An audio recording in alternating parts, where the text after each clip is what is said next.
and it's only $30. How can you beat a $30 price tag? Welcome back to Weekend Gamer. This edition is all about Sons of the Forest. Let's go. Sons of the Forest just came out yesterday, and today we are going to give you our first impressions look. Oh crap, it crashed. No kidding, that didn't happen right away. But what I will say, people were trying to get the game on release. It was pushed back 2 hours, and then when it was released again, people couldn't get it. The servers were overloaded because this game is so popular. #1 wish listed on Steam. Anyway, let's get to it. These are our first impressions of Sons of the Forest. Big disclaimer, probably spoilers. So, first off, why are we here? We are here looking for Edward Puffton, Barbara Puffton, and Virginia Puffton. They went missing on this island 31 weeks ago, and we're here to find them. Now, one of the weirdest things that I've found so far was yesterday when I popped open the game. What did I find? I found myself on top of a mountain. That's right, a snowy capped mountain. And first off, I was worried. Not gonna lie, I was worried. I was like, oh great, survival game and I'm starting in the snow. This is gonna be lovely. So I started the game on normal mode, and I just wanted to jump in, see what it was all about. Today though, when I started the game, I started one on hard, I started one on peaceful, and I started one on custom, because I wanted to see what all the differences were. And where does it load me? On a beach. So my first thought was, okay, so hard difficulty puts you on a beach. Normal difficulty puts you on a mountain. That's kind of weird. You would think that would be backwards, but whatever. Then I loaded up all the other modes, including another normal game mode, and it put me on a beach every time. So I'm not quite sure how that works yet. I tried staying on the helicopter a little bit longer. I tried getting off the helicopter right away. Like, essentially, the way the scene works, you can skip the scene. But if you don't skip past it and you just let it go without closing your laptop, you'll circle around the island for quite a while. I'm not sure if there's a cap on that. I didn't test that out yet. I'm going to try that tonight, actually. But I tried it a bunch of different ways. Theoretically, if there were, say, 5 different land spots where your helicopter could crash, I wanted to see if staying on the helicopter for a certain length of time or doing something could lead you to picking out where you want to start your match. But what it seemed like today was no. Yesterday was Snowy Mountain. Today is beach. Now I'm curious, is tomorrow going to be a different area? Is it going by a clock? Like, does it follow the actual real life calendar on your computer? I'm not sure. I'm curious. If so, that's kind of neat. Okay, so first thoughts. Well, I think the game looks amazing. It's absolutely beautiful, except for this. What is up with these thumbs? What, like, look, when we wake up Kelvin, hey Kelvin, how you doing? Our hands look normal. But now, when you're holding your GPS, I don't know what's going on with that thumb. It doesn't make sense to me. I don't understand. I don't get it. But whatever. That's just a little gripe. Little gripe on my end. Wasn't quite sure what was going on with that. You hold up the notepad, thumbs look fine. You hold up that GPS, there's something going on there. I don't know what it is. Have you guys ever seen that video? It was back in the day where Buddy was feeding Twinkies to an eel, and the eel bit off his finger. Or his thumb. Bit off his thumb. And then he went and got surgery and had his middle toe attached as a thumb. If you haven't, maybe you should go look it up. It's actually a crazy video. Really gross, but crazy.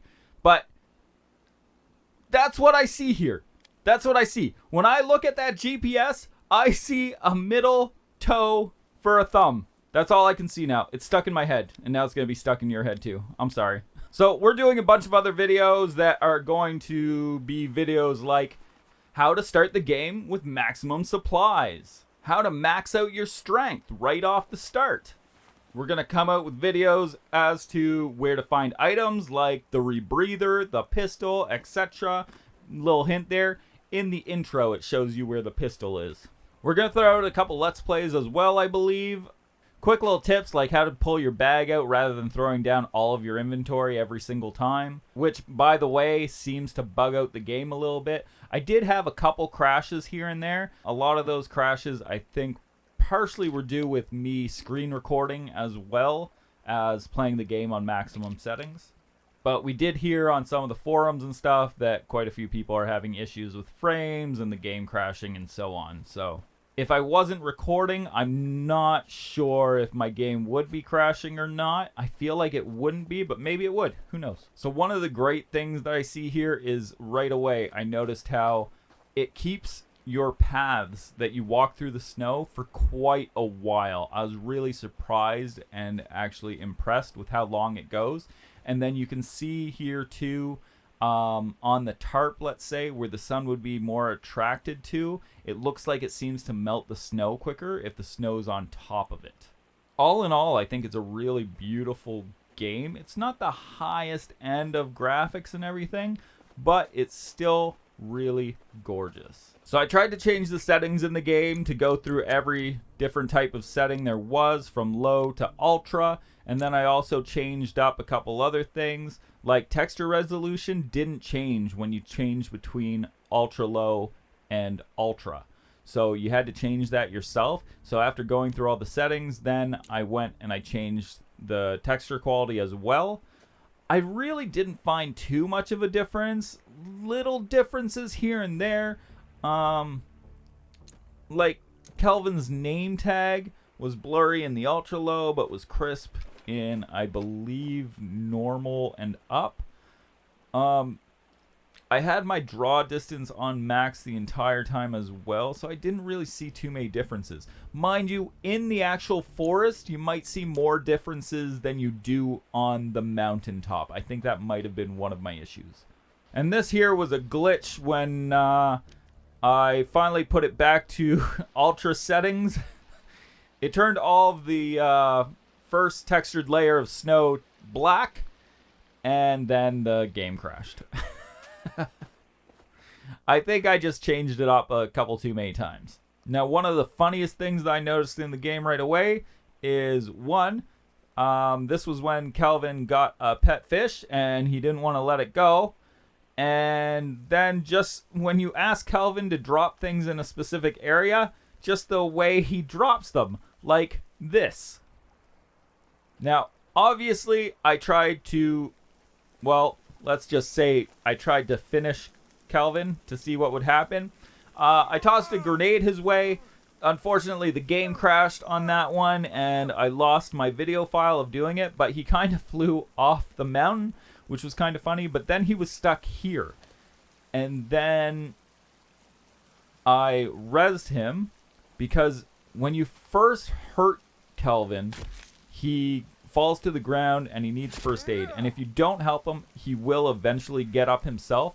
But if you attack him a little bit more, he won't get up. He's done. He's done for.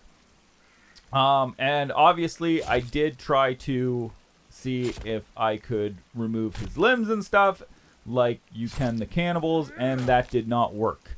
There, yeah, no stick with Kelvin's head on it for us. No. Now, Virginia. We encountered Virginia once on the mountain and once on the beach. Out of all the different new games I loaded up, these were the only 2 times I've encountered Virginia so far. And she's very skittish. Extremely skittish. So I wasn't quite sure what to do. The first time I followed her, and I ran after her. And she is fast. And then she's really slow. And I didn't understand the way her movements worked. It was very confusing.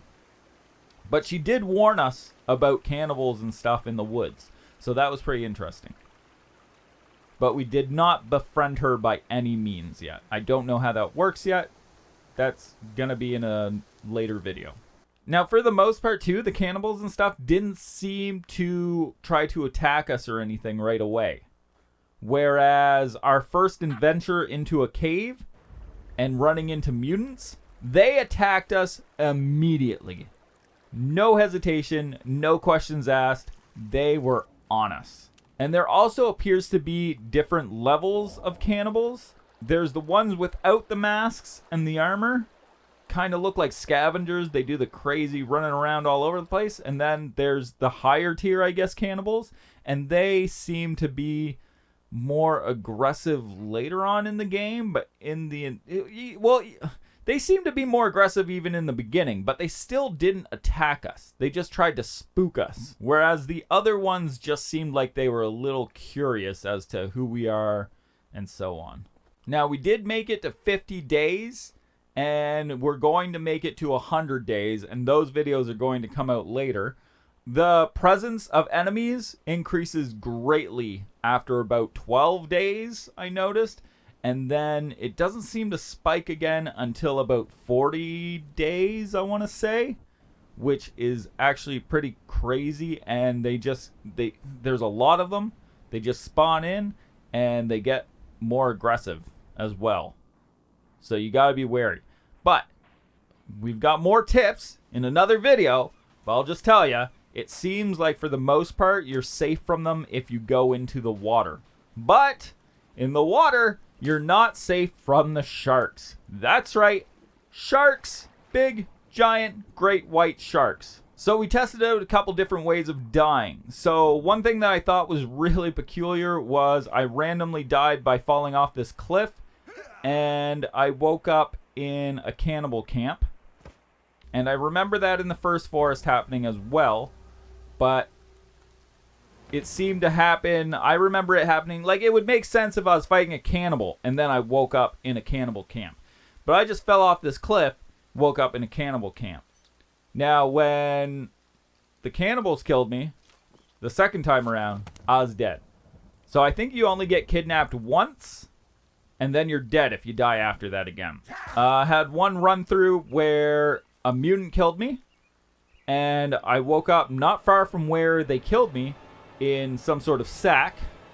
So that's what happens if the mutants kill you first versus the cannibals. Now, I'm also not sure if you can die once to each and it be okay. Or if you only get to die one time and then be brought back that one time. And then after that, dead. That's it. And then on the beach, we died. And we were, well, let's just say we put on a pair of cement shoes. They threw us in the ocean. I was very surprised by this. Mainly because I waited the first time to see how long it would take before I drown. And it doesn't seem like you do drown. It waits for you to come out of it. So that was interesting. But the second you do cut yourself free, then yes, you can drown. Now, we did see that there's a lot of different types of enemies.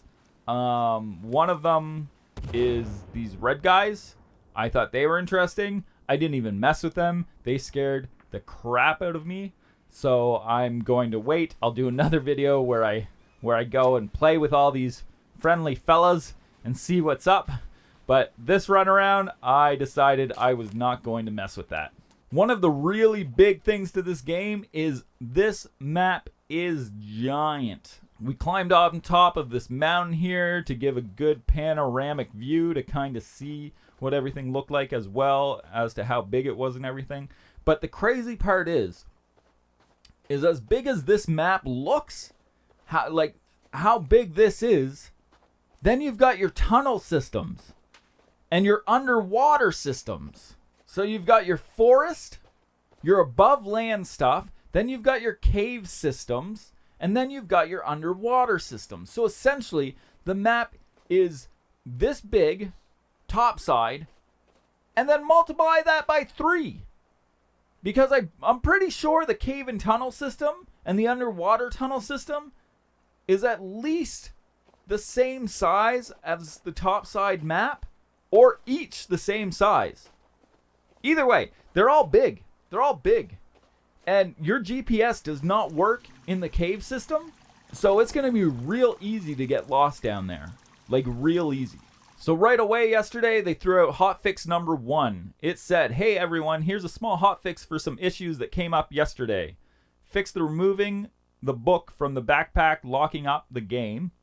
Fixed an issue with input mapping. As always, please continue to post your bug reports and feedback in so on and so forth. So we did have an issue with input mapping. We could not change our drop button from G to F, which is just way more convenient for me. And after the hotfix, we still could not change our input from G to F. That seems to be the only input mapping problem that we ran into the whole time. The rest of the keys seem to work fine for everything that I changed up, because I'm weird and I like changing all of my hotkeys when I play games. I just have a way that I'm set in, and that's how it is. The only one it didn't fix was the one that I really wanted fixed, which was the drop key.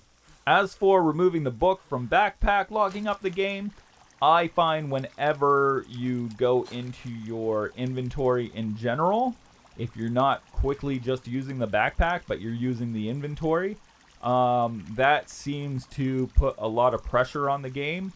And every time my game crashed, 9 times out of 10, it would crash when I looked into my inventory. Some of the weirder things I found too were how this ice looks like you can break through and fall through it, but you actually can't.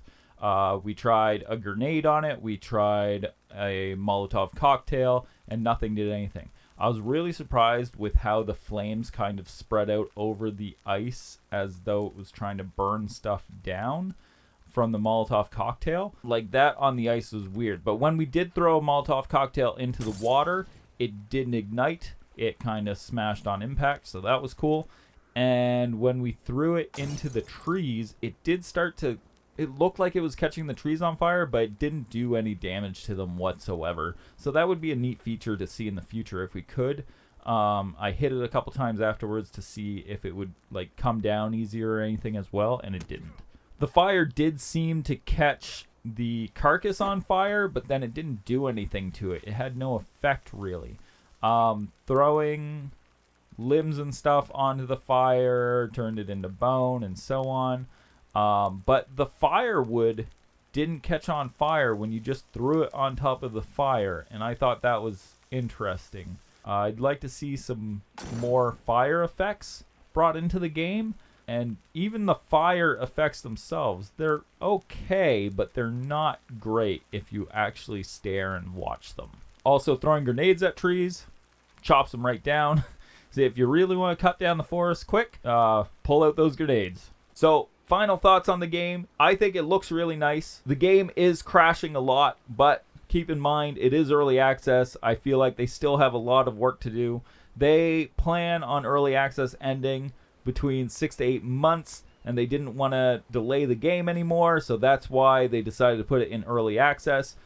If it's only 6 to 8 months, that's great. If you look back at the Forest 1, it released in early access in 2014, and it didn't release the full game until 2018. So that was pretty much 4 full years of early access. So if they actually meet their deadline of under a year in early access, that's going to be great. Regardless of it crashing and the different bugs and everything that are in this game, it is still a lot of fun, and I highly recommend it. I think a lot of people are going to have fun playing this game. I look forward to finding all the fun bugs. And while we were up here, we thought, hey, let's watch the sunset. It'll be nice. And I thought that would be a nice exit to the video.